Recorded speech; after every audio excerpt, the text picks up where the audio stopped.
Assalamualaikum warahmatullahi wabarakatuh. My name is Mohamad Aqmar bin Salim, metric number D57532.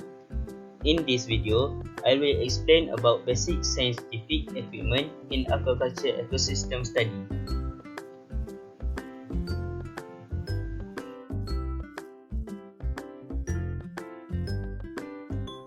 In introduction, water is one of the most important and key component in fisheries.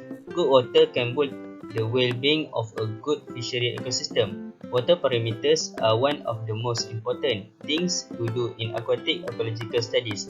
Among the parameters measured are pH, salinity, temperature, and turbidity.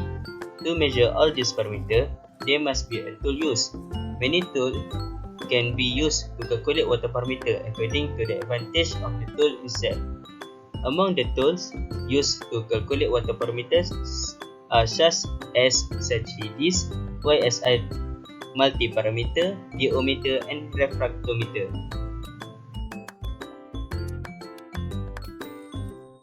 The first equipment is SATDs. The function of SATDs is to measure the turbidity or quality of light in water. Method: firstly, insert the SATDs slowly into the water. Secondly, submerge a little by little to see how much quality of light there is in the water. And thirdly, after the SATDs is not visible, remove it from the water and measure the incision on the SATD stripe to calculate how much turbidity the water has.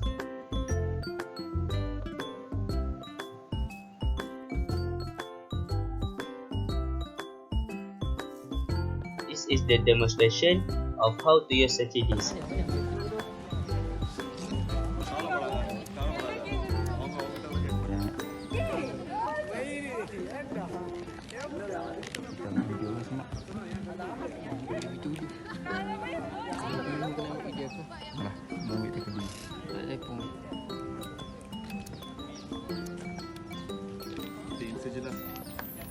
Voice saja belakang.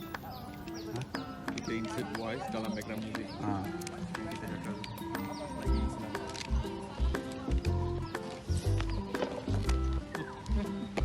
Diving. Kita kena buat 3 je. 3 ke 5? Lagi orang 3.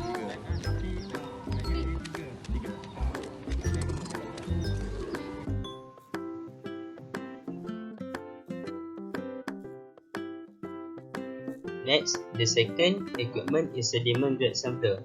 The function of this equipment is to take a sample that is at the bottom of the water. Method: firstly, tie the strap tightly to the sample grab so that it is easier to hold. Secondly, measure the sediment grab sampler is locked properly.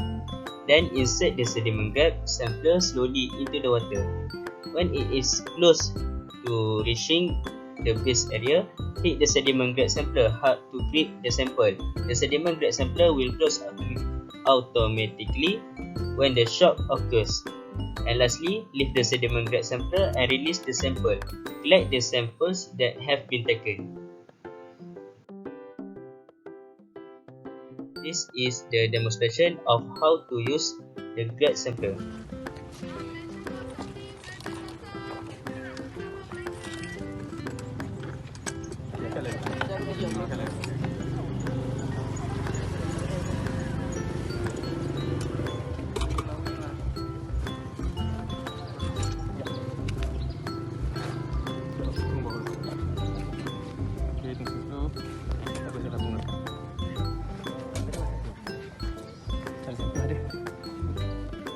Tapi diorang ni dia buat seorang-seorang untuk video.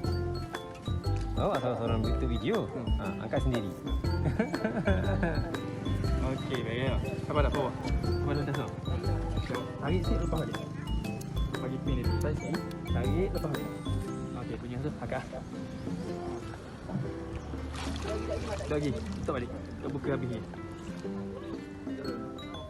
Lepas.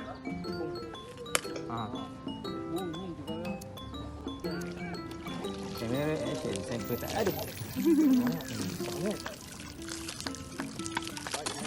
Ini untuk berlakon je ni kan? Berlakon je. Kalau tapi yang jangan belok gitu yang bahaya. Bila belok gitu, takut yang kepit sini. Kalau nak apa? Pada kepit ada air.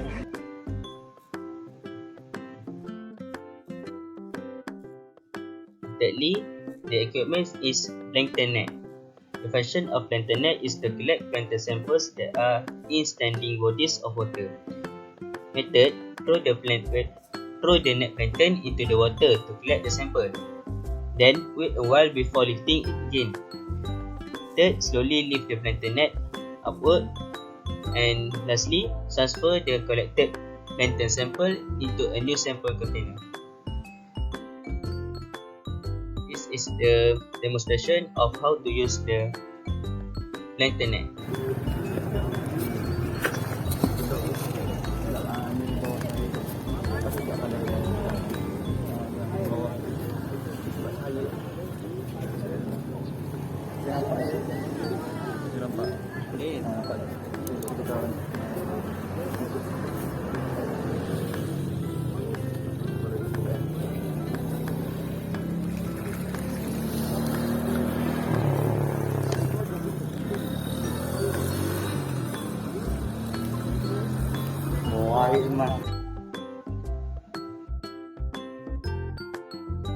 I think that's all from me. Thank you.